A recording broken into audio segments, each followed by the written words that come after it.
지혜로운 사람이란 어떤 사람일까요? 내 존재의 근원과 내가 돌아가야 될 자리를 아는 사람입니다. 다윗은 지혜로운 사람이었습니다. 그는 모든 것이 하나님께로부터 왔고 또 모든 것이 하나님께로 돌아간다는 것을 늘 기억하며 그 기억에 합당한 행동과 생각을 하면서 산 사람이었죠. 저와 여러분도 그러한 삶을 살게 되기를 바랍니다. 우리는 지난 시간에 다윗이 유다의 왕이 되었다가 이제 아브넬을 통하여서 북이스라엘이 다윗에게 투항함으로 전 이스라엘의 왕이 되었다는 사실에 대해서 살펴보았습니다. 드디어 다윗의 꿈, 다윗이 사무엘로 말미암아 기름 부음 받았을 때 그가 온 이스라엘의 왕이 될 것이라고 하는 그 신탁이 이루어진 것입니다. 그 기도가 이루어지는데 얼마만큼의 시간이 걸렸을까요? 사람들은 그 기다림의 시간에 대해서 쉽게 생각합니다. 그러나 적어도 13년 이상의 시간이 걸렸다는 것을 우리는 기억해야 합니다. 한마디로 말해서 다윗의 나라는, 그리고 다윗을 통한 하나님의 나라는 기다림과 간구를 통하여 이루어졌다는 거죠. 저와 여러분이 기다릴 줄 아는 사람이 되기를 바라고요. 그리고 포기하지 않는 사람이 되기를 바랍니다. 그런 꿈이 이루어졌을 때 우리가 가져야 될 마음은 무엇일까요? 사무엘하 5장 12절은 그렇게 우리의 꿈이 이루어졌을 때 가져야 될 우리의 태도를 가르쳐주고 있습니다. 제가 읽어드리겠습니다. 다윗이 여호와께서 자기를 세우사 이스라엘 왕을 삼으신 것과 그 백성 이스라엘을 위하여 그 나라를 높이신 것을 아니라. 우리 이 말씀에서 두 가지를 기억할 수 있습니다. 첫째, 자기가 이스라엘의 왕이 된 것은 여호와께서 허락하셨기 때문이라는 것입니다. 두 번째, 이스라엘을 위하여, 그 백성 이스라엘을 위하여 그 나라를 높이셨다고 그랬습니다. 그것은 왕으로서 자기가 해야 될 책임과 그리고 사명은 바로 그 나라 백성들을 위한 섬김의 종으로 하나님께서 자기를 세우셨다는 것, 이것을 알았다고 기록하고 있습니다. 어떤 아이덴티티를 갖느냐는 그의 생각과 행동을 지배하게 되죠. 내가 왜 여기에 있으며 무엇 때문에 살아야 하는지를 안다는 것, 이것은 올바른 삶, 성공적인 삶을 살아가는 사람들이 반드시 가져야 될 마음가짐이라고 볼 수 있습니다. 다윗은 적어도 하나님께서 나를 이 자리에 세우셨고 그리고 나를 통하여 이 이스라엘 백성들을 섬기라고 세우셨다는 것을 분명하게 자각하고 있었습니다. 그리고 그러한 깨달음은 다윗의 정책에 그대로 반영이 되었죠.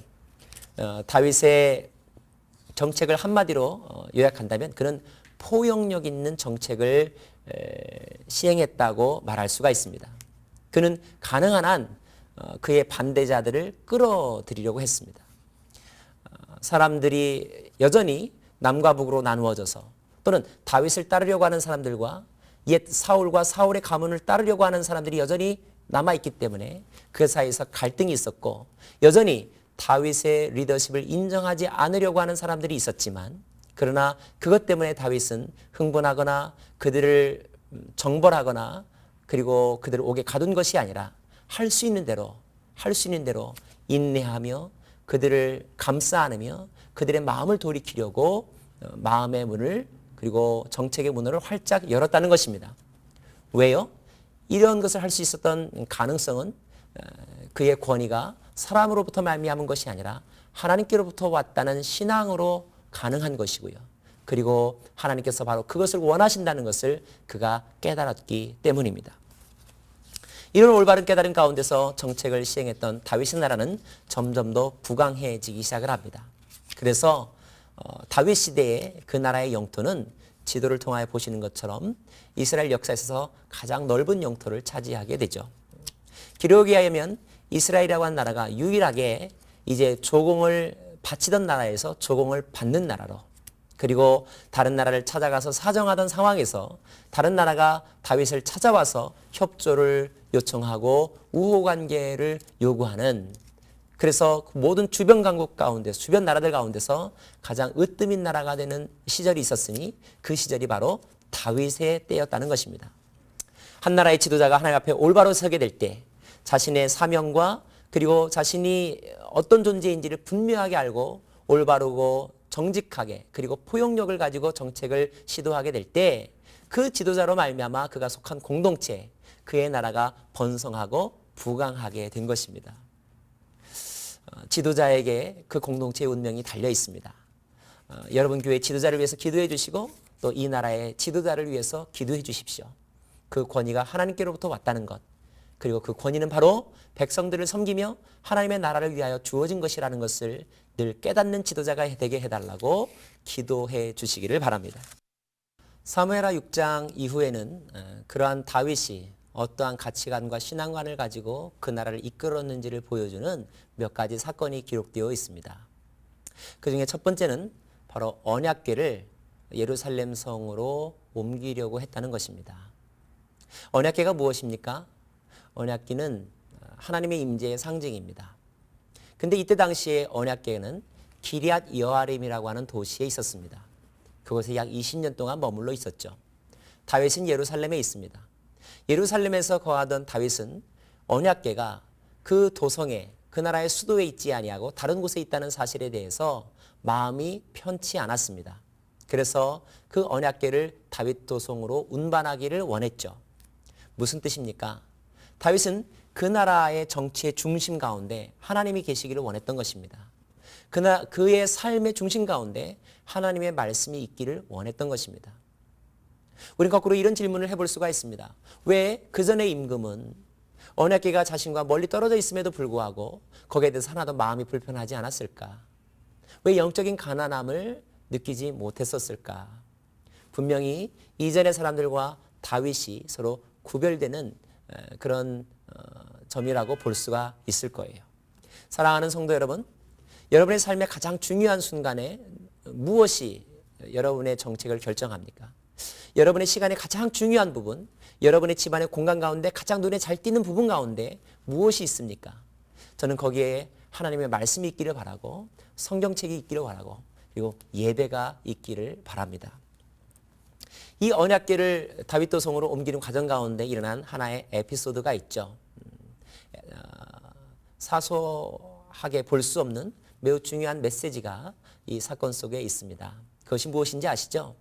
그 언약궤를 운반하던 중에 그 언약궤를 끌고 가던 소가 놀라 뛰는 바람에 언약궤가 수레에서 떨어지게 되었고 그 떨어지는 언약궤를 떠받쳤던 우사라고 하는 사람이 그만 죽음을 당한 사건입니다. 이 사건은 이해하기 매우 어려운 그런 사건 가운데 하나입니다. 왜냐하면 나름대로 우사는 그 언약궤가 땅에 떨어지는 것보다는 낫기 때문에 그가 그 언약궤를 떠받쳤던 것이죠. 어쩌면 칭찬을 받아야 함에도 불구하고 그러나 성경은 그가 그 자리에서 하나님이 치심으로 말미암아 죽었다고 기록하고 있습니다. 도대체 이 사건을 통하여 하나님은 무엇을 우리에게 가르쳐 주려고 하시는 것일까요? 그리고 왜 그런 사건이 일어난 것일까요? 사실 이 사건은 우사의 잘못이라기보다는 다윗의 잘못이라고 말하는 것이 더 정확할지도 모르겠습니다. 왜냐하면 다윗이 그 운반의 모든 과정을 지휘하고 감독하고 책임지는 사람이었기 때문에 그렇죠. 그런데 다윗이 하나님을 자신의 도성으로 모시려고 하는 열정이 더 너무나 앞서는 바람에 다윗이 잠깐 잊어버리고 있었던, 그러나 하나님은 매우 예민하고 주의 깊게 살펴보았던 중요한 영성이 있었습니다. 그것이 무엇이었을까요? 적어도 레위기법에 의하면 언약궤는 수레에 끌고 운반해서는 아니 되는 것이었습니다. 언약궤는 레위 지파의 어깨에 메고 운반했어야 되는 것이었죠. 그런데 다윗은 그 법대로 하지 아니하고 수레에 언약궤를 싣고 옮겼던 것입니다. 그렇다고 해서 수레에 옮긴 것이 더 초라했다는 뜻은 아닙니다. 아마 요즘으로 치면 가장 최고급 자동차, 롤스로이스보다 더 좋은 자동차에 언약궤를 운반했다고 볼 수가 있어요.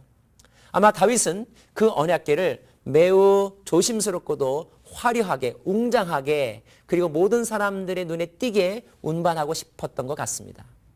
그런데 언약궤를 모시겠다고 하는 그 다윗의 순수한 마음, 그 순수한 마음 속에 비집고 들어왔던 인본주의, 그리고 내 뜻대로 하나님을 예배해도 된다고 하는 교만함을 하나님은 이 사건을 통하여 드러내시고 뿌리 뽑으신 것 같습니다.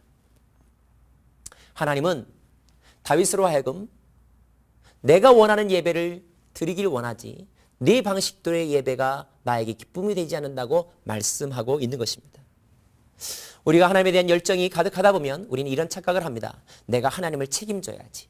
내가 이 교회를 부흥시켜야지. 내가 좋은 것을 드려야지. 그런데 그때 좋은 것이란 어떤 것입니까? 그 좋은 것에 대한 기준이 혹시 내가 좋아하는 것, 내가 구하기 쉬운 것, 내가 값어치가 있다고 여기는 것이라면 그것은 때로 하나님에게 온전한 예배가 될 수 없다는 것입니다. 우리가 하나님을 책임진다고요? 아닙니다. 하나님께서 우리를 책임져 주시는 것입니다. 이 우사로 말미암아 일어난 우사의 죽음의 사건은 이 언약궤가 땅에 떨어지려고 했던 그 과정 가운데 일어난 이 사건은 우리로 하여금 열망 속에서 흥분하여 우리가 신중하지 못할 수 있는 인본주의, 하나님에 대한 우리의 교만함의 태도를 드러내시고 그것을 구별해내라고 하는 하나님의 엄중한 경고인 것입니다. 그 사건 때문에 다윗은 언약궤를 운반하는 일을 잠깐 멈출 수밖에 없었죠. 그리고 시간이 지나 다시 본인이 무엇을 잘못했는지를 깨닫고 이제 다시 한번 그 언약궤를 운반하는 일을 재시도합니다. 두 번째는 처음과 달랐습니다. 다윗은 철저하게 율법을 공부하고 율법에 기록된 대로 언약궤를 운반하게 되죠. 여러분 한번 상상해 보십시오. 수많은 사람들이 깃발을 들고 언약궤를 뒤따라옵니다. 다윗은 그 앞에서 제사를 드리며 그리고 언약궤를 그의 도성으로 모시고 갑니다. 한 걸음 한 걸음 그 도성으로 들어갈 때 그는 단지 언약궤를 가지고 들어가는 것이 아니라 하나님의 임재와 더불어서 그의 나라를 하나님 앞에 드리고 있는 것입니다. 그는 한 걸음 한 걸음 그 도성에 가까울 때마다 이 나라에 하나님이 임하신다고 하는 영적 체험을 하게 되었고 그 체험은 다윗으로 하여금 흥분과 감격을 경험하게 했죠. 하나님의 임재를 경험하는 것, 이것이 다윗을 얼마나 기쁘게 했는지 모릅니다.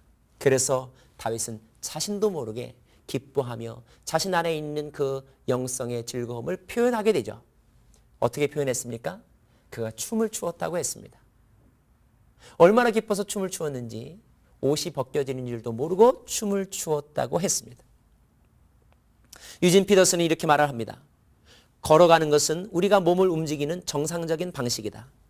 그러나 사랑으로 제정신을 잃을 때, 너무나도 충만한 의미를 발견할 때, 그리고 자아 집착으로부터 해방될 때 우리는 춤을 춘다.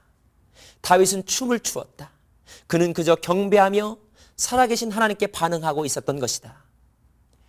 적어도 다윗은 그 순간 그 어떤 것도 그의 마음속에 들어오지 않았습니다.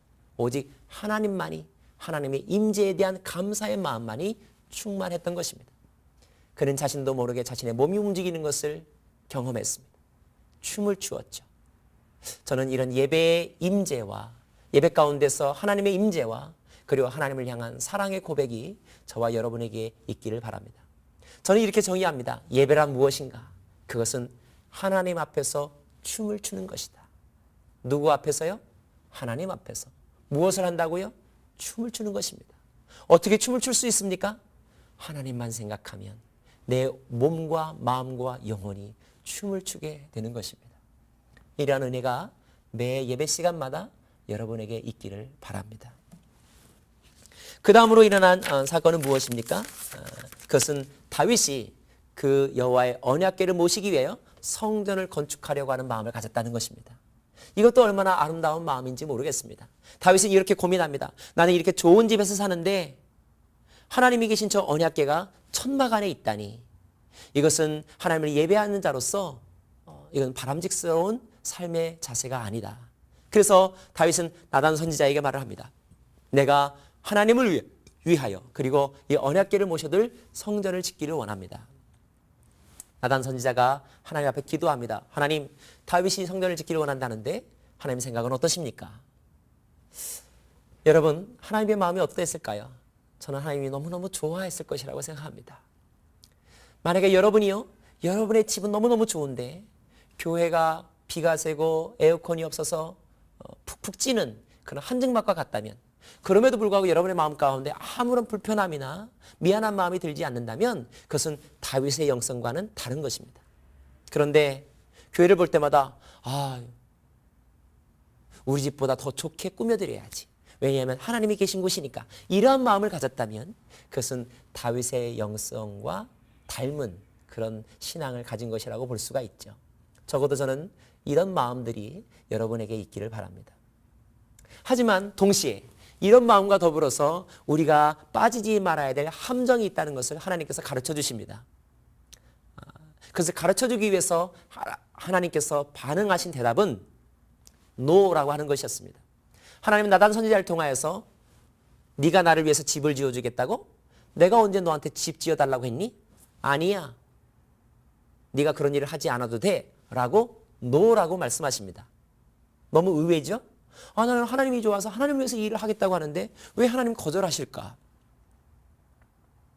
하나님이 왜 거절하셨을까요? 하나님이 거절하셨다면 그만한 또 이유가 있지 않을까요?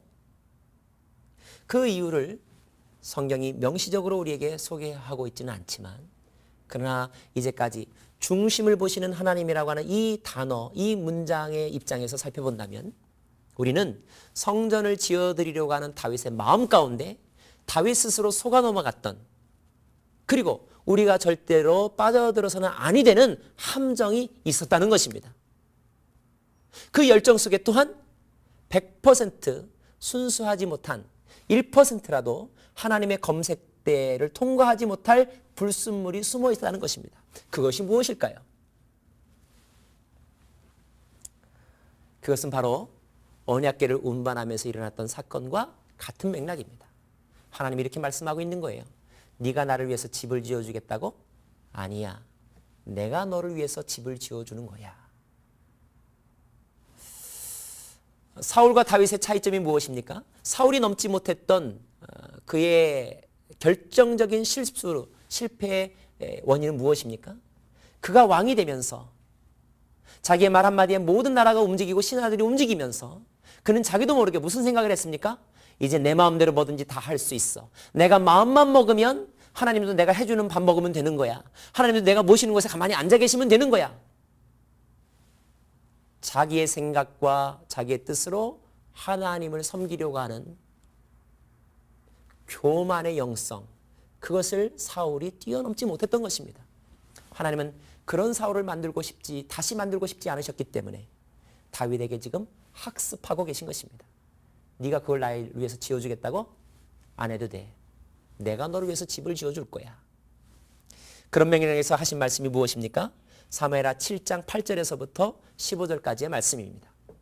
성경학자들은 이 내용의 말씀을 이른바 다윗 언약이라고 명명합니다. 다윗 언약, 다윗에게 주신 하나님의 언약입니다. 몇 가지로 요약할 수가 있습니다. 첫째, 9절입니다. 세상에서 존귀한 자의 이름과 같이 내 이름을 존귀하게 만들어주겠다.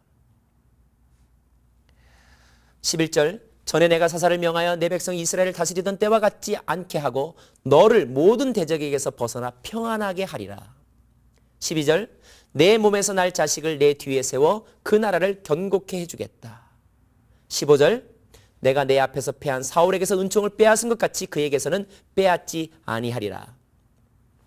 정리하면 내가 너의 이름을 존귀하게 해주겠고, 내가 너로 하여금 다시는 도망하는 삶을 살지 않게 만들어주겠고, 그리고 내가 너와 너의 후손들을 통하여 너의 나라를 견고하게 해주겠고, 그리고 내가 너를 절대로 버리지 않겠다.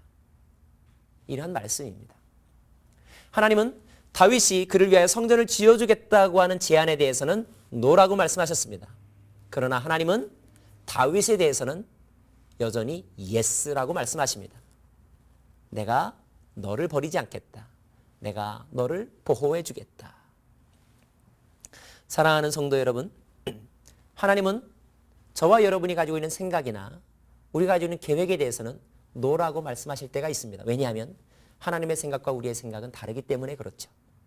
우리의 생각이 하나님의 생각과 다른 길로 갈 때가 있기 때문에 하나님은 우리의 생각이나 방법에 대해서는 거절하시거나 아니면 노라고 반대하실 때가 분명히 있습니다.